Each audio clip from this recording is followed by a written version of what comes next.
So people do not care to understand how nature's law is going on. Nature's law means God's law. Nature is not independent.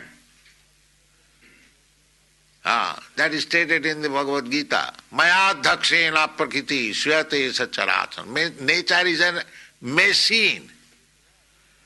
So do you think a machine works without an operator? Do you think?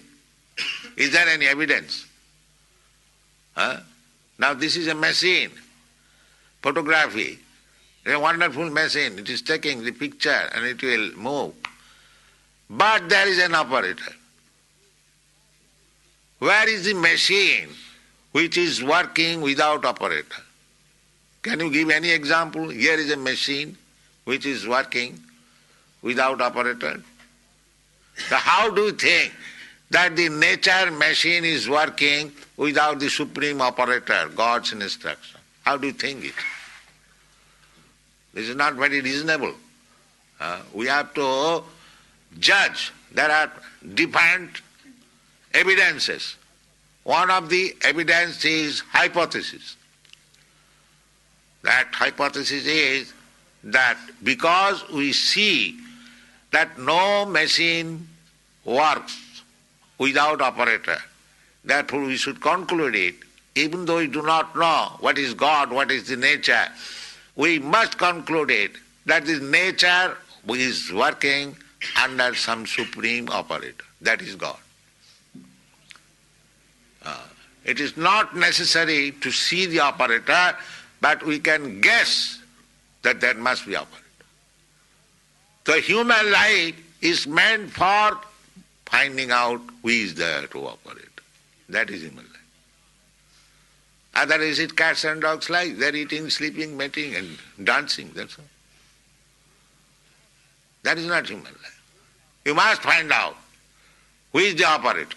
Athāta brahma jigyāsa. This is called in Sanskrit word. Now this human form of life is meant for inquiring about the supreme operator. Now that supreme operator, Kṛṣṇa, is so kind. He is giving evidence in the Bhagavad Gita. Maya dhakṣena prakriti syate sacharacharam. Now here I am. Under my direction, the prakriti, the nature, material nature is working. So you accept, then your business is done. And Kṛṣṇa gave evidences how he is controlling the nature. When Kṛṣṇa was 7 years old, he lifted one big mountain on his finger. That means our understanding is that there is law of gravitation. By law of gravitation, such a big mountain, it cannot stay in one man's finger. That is our calculation. But he did it. That means he counteracted the law of gravitation. That is God. So, if you believe this, then you know God immediately. There is no difficulty. Just like if the child is warned, my dear child, do not touch fire, it will burn you. So if the child accepts, then he gets the perfect knowledge immediately. If the child does not accept, he wants to make experiment, then he will burn his finger. So our process of knowledge we should take from the supreme authority. Then we save time for research work. That is Krishna consciousness movement.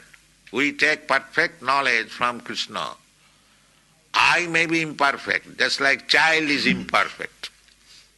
I may be imperfect, you may be imperfect.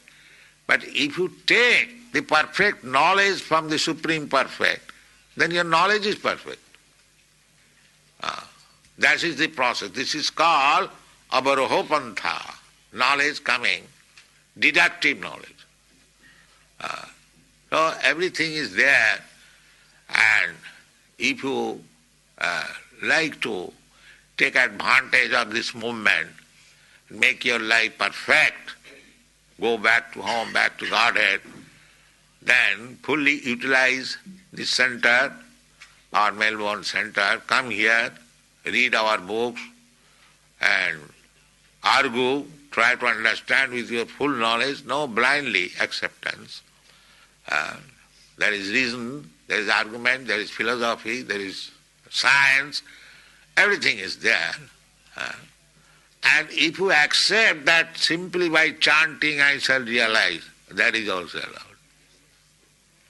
allowed. Both ways. If you accept this simple process, the chant Hare Krishna and realize God, that is also fact. And if you think what is this nonsense chanting Hare Krishna, then you read books. Both ways we are prepared. Come and take advantage of this movement. Thank you very much.